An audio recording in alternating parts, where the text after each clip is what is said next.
All right, so let's sort of sum up and look at all the major topics that were covered in Chapter 3 with a quick question on each one of them. So kind of my brief thoughts. Make sure at all points in time you keep track of your vocabulary, but I think these are the main problems from Chapter 3. First of all, make sure you've got the molecular elements memorized. So if someone says that something reacts with hydrogen in a reaction, you need to remember that hydrogen is always going to be H2, so keep track of this set of molecular elements. Equations. So there's many ways you can do this. You can always use unit analysis, but a couple of quick equations are grams divided by molar mass equal to moles, equally moles multiplied by molar mass is equal to grams. We know that the number of moles of whatever you might have multiplied by Avogadro's number is going to give you how many.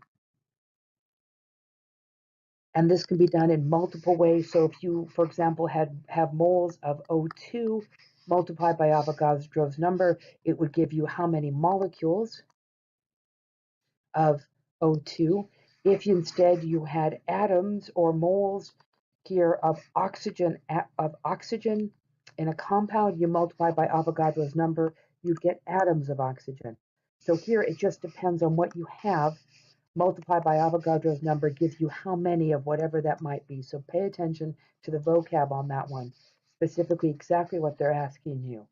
Remember that when you do dilution, C1V1 equals C2V2, and this works as long as you have a consistent set of units, where concentration could be percent, concentration could be molarity, your volumes could be mils, your volumes could be grams. It really is an amount. Your volumes could be liters, as long as they're self-consistent on both sides. But if you need moles, remember, if you need moles, you're going to use volume in liters multiplied by the molarity, because molarity is moles per liter, is going to equal moles. All right, molar mass. When we want the molar mass of something, we know that it's the number of moles of anything in terms of grams.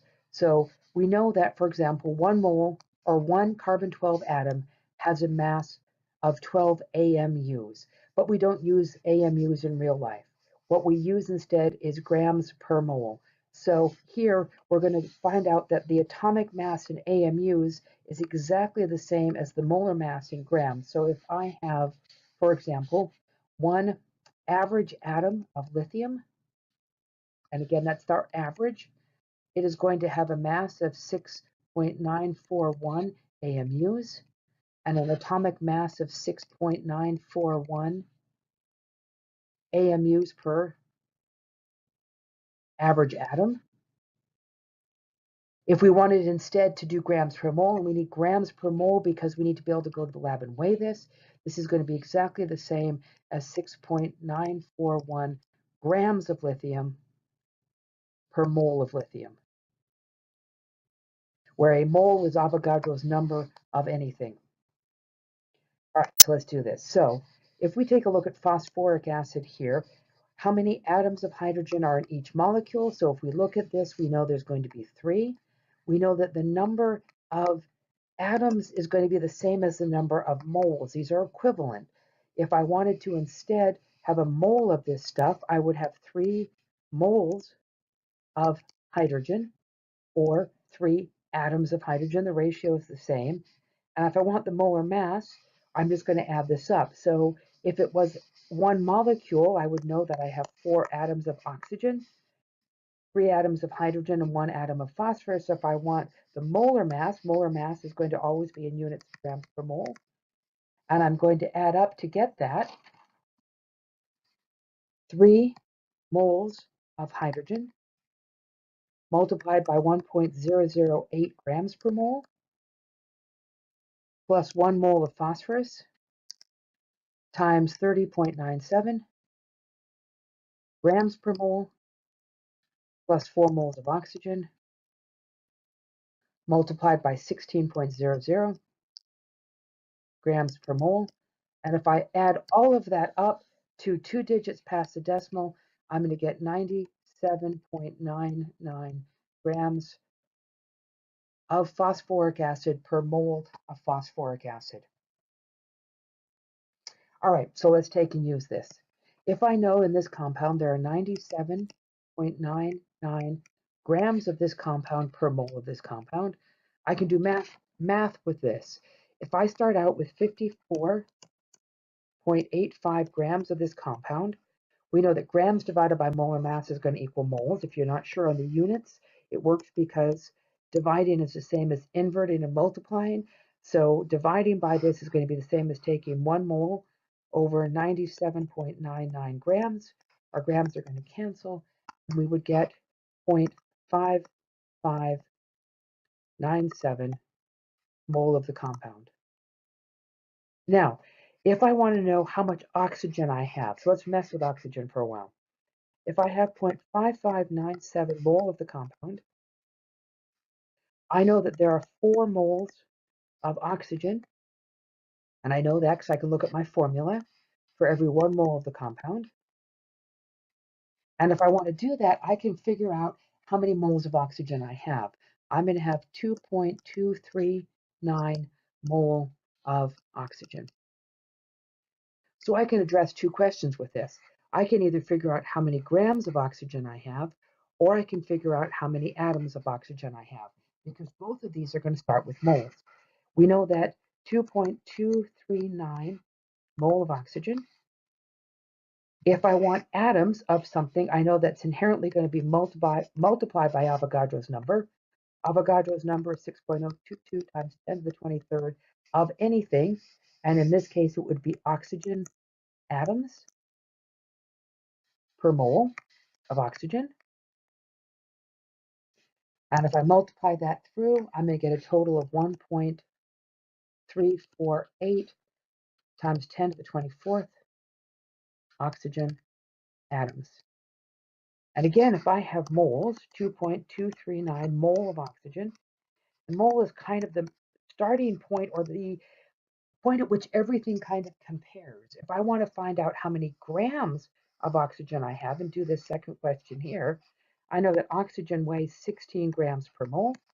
Remembering that mole times molar mass, and because this is just oxygen, O element, here again, remembering that mole times molar mass is equal to grams. If I multiply that through, I'm going to get a total here of 35.82 grams of oxygen. All right. So, empirical formula. We know that the empirical formula of a compound is the simplest ratio. So it's going to be the simplest ratio in terms of whole numbers. So if I have, for example, the compound C6H6, that is not the empirical formula. This is the molecular formula.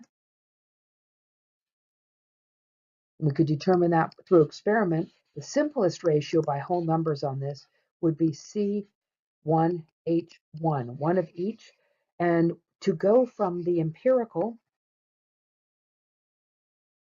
into the molecular, you're going to take the molar mass of the molecular,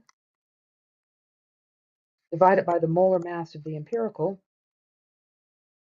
and that is going to give you the ratio that you need. So for example, if I took the molar mass of C6H6 and multiplied it by the molar mass of CH, it would give me a ratio here of 6, and I would be able to figure out how many of the empirical formula units I need to fit into the actual molecular formula. So remember, we need to take and start out with our mass, divide by molar mass to get moles, divide by the smallest number to get a ratio, and if we don't have nice clean whole numbers, so if we have 2 to 1, let's say 2, 4, that's outstanding, we can run with it, but let's say that instead of having that, we have 2 to 1 to 1.5, we would multiply this entire thing by 2 to get whole number ratio. So you may have to multiply through by something. So let's do one. If we have a compound that is 42.07 by mass sodium, 18.89% by mass phosphorus, and the rest oxygen, What is the empirical formula? Well, we know this has to add to 100, so if we take 100 and we subtract 42.07, and then we subtract from that as well 18.89, we're going to get a total here of, for our oxygen, 39.04. We also know that if we have percent by mass, that means out of 100, which tells us that we have 42.07 grams of Na out of 100 grams of the total compound. And so frequently the easiest thing to do is to take the percentages and write them straight down as masses, giving us 42.07 grams of sodium, 18.89 grams of phosphorus, and 39.04 grams of oxygen. We know that to go from grams to moles, because that's our comparison point, we have to divide by the molar mass. The molar mass of sodium is 22.99 grams per mole, and that is going to give us a total of 1.830 mole of Na. We do the same with phosphorus, 30.97 grams per mole. We're going to get a total here of 0.6099 mole of phosphorus. And if we do it with oxygen, we'd get a 2.44 mole of oxygen. Now, the next step here is we know we divide by the smallest. This is our smallest, so we're going to divide these by 0.6099.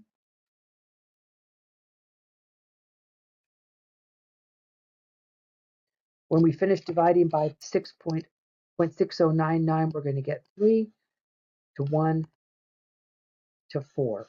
Now these come out very close to the values of 3.00. If they're pretty close, 3.0 something, just take and round to the nearest whole number. Only multiply through when you get something really big like 1.5 or something obvious like 1.5 or 1.33. So when we write this out, because sodium is a cation, we're going to write it first, and we're going to get Na3PO4. Now, if the molar mass is 164 grams per mole, what is the molecular formula? Well, we're going to add this up. And when we add up the molar masses of this, we find that the molar mass of this is 164, which means that this is also the molecular formula. Now, if molar mass had instead been a total of 328 grams per mole, then if I had taken and tried to figure out the molecular formula, it would be the molar mass of the actual formula divided by the molar mass of the empirical, and I would take 328 over 164. And again, this is an F hypothetical. That would equal 2, and I would have twice this for my actual formula. All right, the last thing we want to make sure we understand are solutions. Remember, a solution is a mixture of a solute, which is the substance present in the smaller amount, and the solvent, which is what's present in the larger amount. Unless we're in water, and anytime we put something in water, water is always going to be the solvent. Another way to look at it is a solvent is what doesn't change phase. So if we put something into water, water always stays the same. It doesn't take and go from a gas to aqueous or a solid to aqueous. It stays exactly the same phase. The solution is a homogeneous, meaning variable, mixture of two or more substances. And so if we mix the solute and the solvent, we'll get a solution. Let's do a problem. All right, so let's do the last one and let's do a dilution question.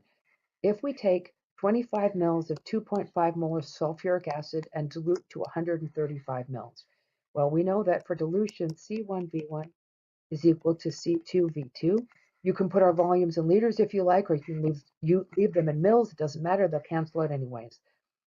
So if I start out with 25 mils of 2.25 molar is equal to 135 mils times C2, I'm going to get that the final concentration of the solution after it's diluted is going to be 0.4167 molar. Now the question is, how many grams of sulfuric acid are in 15 mils of this sample? When we know to get grams of something, it's going to equal moles multiplied by molar mass. And we know to get moles of something in a solution, it's going to be volume in liters multiplied by molarity. So let's put all of that together.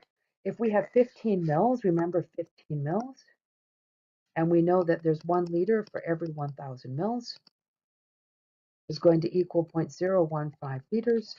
So 0.015 liters multiplied by 0.4167 molar is going to equal to 0.00625 moles of sulfuric acid.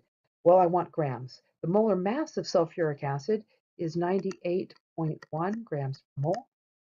So if I take my moles and I multiply by 98.1 grams per mole, I'm going to get a total mass of sulfuric acid in the sample of 0.613 grams.